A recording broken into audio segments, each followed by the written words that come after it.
Nakakailang doorbell na si Maki sa harap ng gate ng bahay ng mga Samaniego. Subalit wala pa rin taong nagbubukas ng tarangkahan. Ilang sandali siyang napaisip kung bakit siya sumadya sa bahay na iyon. Napabuntong hininga siya. Matapos ang di inaasahang pagbisita ni Mika sa opisina niya, noong nagdaang araw ay nakapagdesisyon na siyang ibigay rito ang karayaang hinihingi nito. He had already talked with his lawyer and had the papers processed, but he was still uneasy about his decision kung kaya gusto niya muling makausap ang babae sa huling pagkakataon. Subalit ang balak niyang pakikipag-usap ay mukhang mauuwi lang sa wala. Mukhang walang tao sa bahay na pinuntahan niya. Babalik na sana siya sa kanyang sasakyan nang makita sa gilid ng kanyang mga mata ang marahang pagbukas ng gate. He immediately turned to the small opening. Noong una, inakala niyang wala namang tao sa likod ng munting tarangkahan. Nang tumingin siya sa ibaba, ay nakita niya ang maliit na figura ng batang lalaki. "Hello, kid." He managed a smile at him. The little boy didn't return the smile. Nakasuot ito ng malaking shades na halos tumakip sa buo nitong mukha. Nakasuot ito ng blue jumper at puting t-shirt with matching blue baseball cap. Mahaba ang buhok ng batang lalaki na nakatali ng rubber band sa may batok nito. He was fair-skinned and chubby. Halatang namumula-mula ang mga pisngi nito dahil sa init ng panahon. Tahimik lamang itong nakamasid sa kanya behind his dark glasses. Lalong lumawak ang pagkakangiti niya rito. "Papapasukin mo ba ako?" Friendly na tanong niya. "My mommy told me not talk to the strangers." Anong cute ang bata sa unang pagkakataon. "Speaking in dollars, wait." Natutuwang ginulo niya ang buhok nito. "Right, go inside and call your yaya. Tell her someone's here." "Ayos ba yun?" he explained slowly. "Okay." Tumango pa ito bago isinara muli ang pinto at pumasok sa loob ng bahay. Hindi maalis ni Maki ang ngiti sa mukha na dahil sa pagkakita sa bata. Somehow the little boy tugged at his insides. Ilang sandali pa lamang ay isang katulong na ang nagbukas ng pinto. "Ay, si Sir Maki, kayo pala. Pasensya na po. Dadalawin niyo po ba si Sir Joe?" Napapalatak na saad nito. Hindi na siya bago sa bahay ni Mika. Simula nang umalis ang asawa sa Pilipinas, ay hindi niya makakalimutang dalawin ang kanyang biyanan every 2 weeks. "Ang sabihin mo, nawili ka na naman sa panonood ng TV, Ana." Tukso niya. "Nandyan po ba si Daddy Joe?" "Opo, sir. Pasok kayo." Nandun siya sa garden. Binuksan ng maluwang na babae ang gate. Habang papasok ay hindi maiwasan ni Maki ang paggala sa mga mata. Hinahanap ang paslit na sumalubong sa kanya. Subalit nakarating na siya sa garden ay wala pa rin maski anino nito. Nakadama siya ng konting lungkot. "My favorite son-in-law, Maki, iho. Anong masamang hangin ang nagdala sa iyo dito?" Pabirong bulalas ni Daddy Joe sa kanya. Naabutan niya itong nagmemeryenda sa maliit na dining table sa garden. "Daddy Joe, I'm your only son-in-law." Marahang pagtatama niya rito. Despite the circumstance of his failed marriage to Mika, ay hindi naging balakid iyon para magalit sa kanyang matanda. The two of them became close over the years. "Oo nga naman, ano nga ang dahilan kung bakit ka napasugo dito? Dahil ba nalaman mo na dumating na ang asawa mo?" There was a mischievous gleam in the old man's eyes. Napapailing na lamang siya na ginawi ito. "Daddy Joe, naunahan pa niya kayo. She was in my office the day after." Pagbibigay, alam niya. Naupo siya sa tabi ng biyanan at kumagat sa banana cake na nasa plato nito. Namilog ang mga mata nito sa gulat. "Then, she has told you of the news already?" Masayang tanong nito. "Yes, she did." Ang tangi na lamang niyang sagot. Hindi niya akalaing masisiyahan ang matanda sa balita ng sariling anak tungkol sa balak nitong pakipaghiwalay sa kanya. He felt betrayed. "Akala ko inililihim niya sa inyo tungkol sa kanya." Pabuti naman at nagkamali ako, iho. Patuloy pa rito sa masaya pa rin tinig. He was still reeling from the feeling. Subalit nagawa pa rin niyang mag-react sa sinabi ng kausap. Daddy Joe, ayos lang talaga sa inyo ang desisyon ni Maki?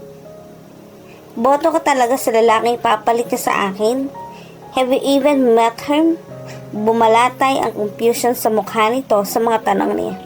Ano bang pinagsasabi mo, Maki? Pareho ba tayo ng pinag-uusapan?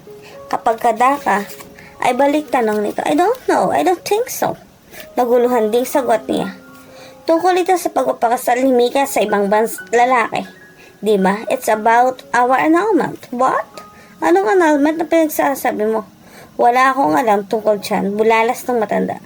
Naguguluhan pa rin siya sa takbo ng usapan nila.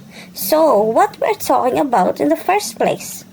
Ang tungkol kay JC. JC? Sino JC? He was still flustered and the idea of another guy being involved with Mika was too much for him to handle. Ilan mang lalaki ang pinangakuan nitong pakasalan. Bago pa ito muling makapagpaliwanag ay biglang dumating ang batang lalaki na kanina lamang ay nagbukas sa kanya ng gate.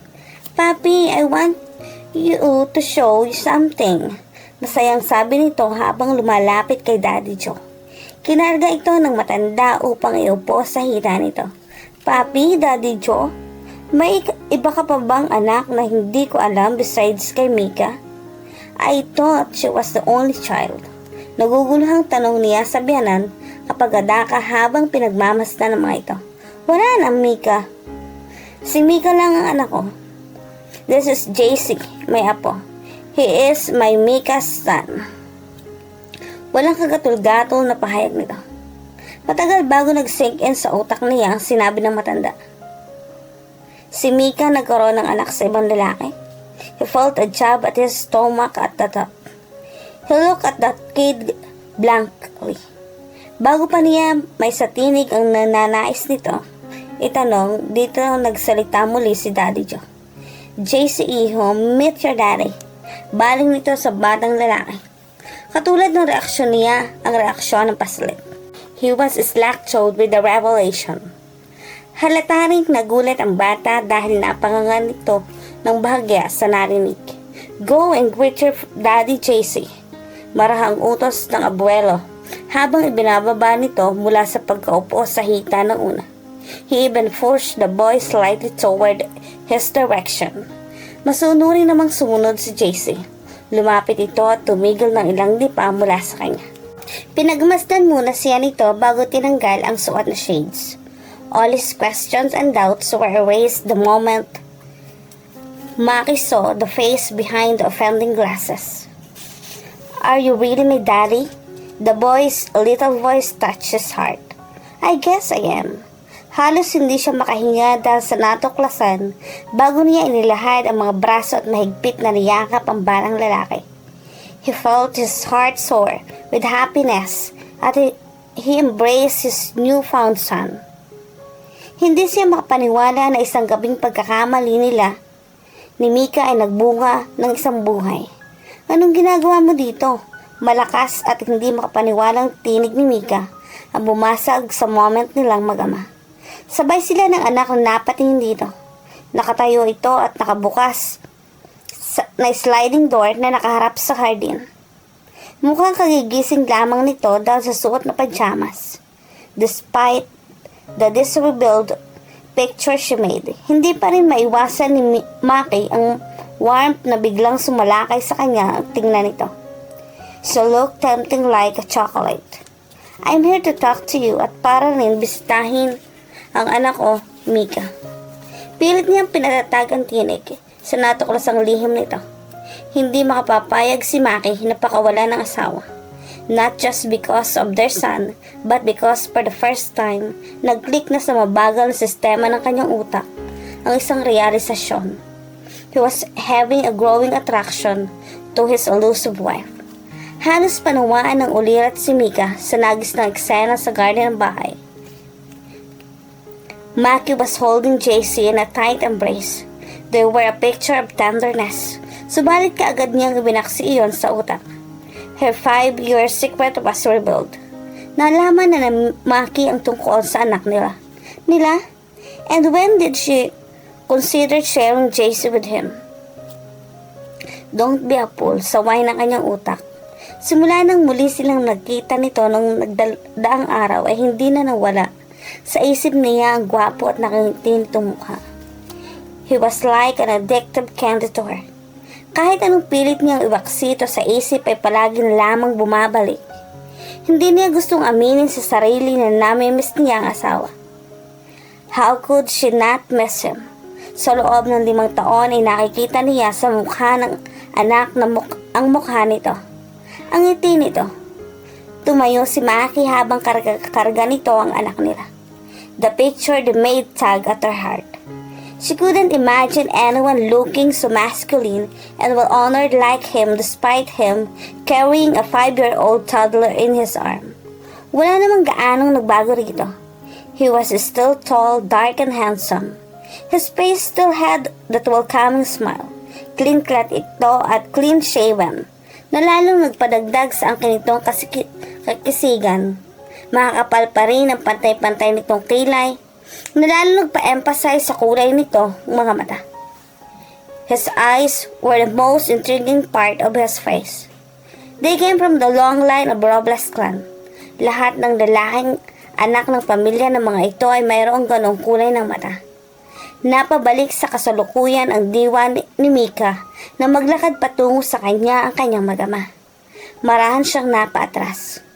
Huminto sa tapat niya ang lalaki. He regarded her seriously before turning to the child in his arms. JC, it is okay kung mag-usap muna kami ni Mami.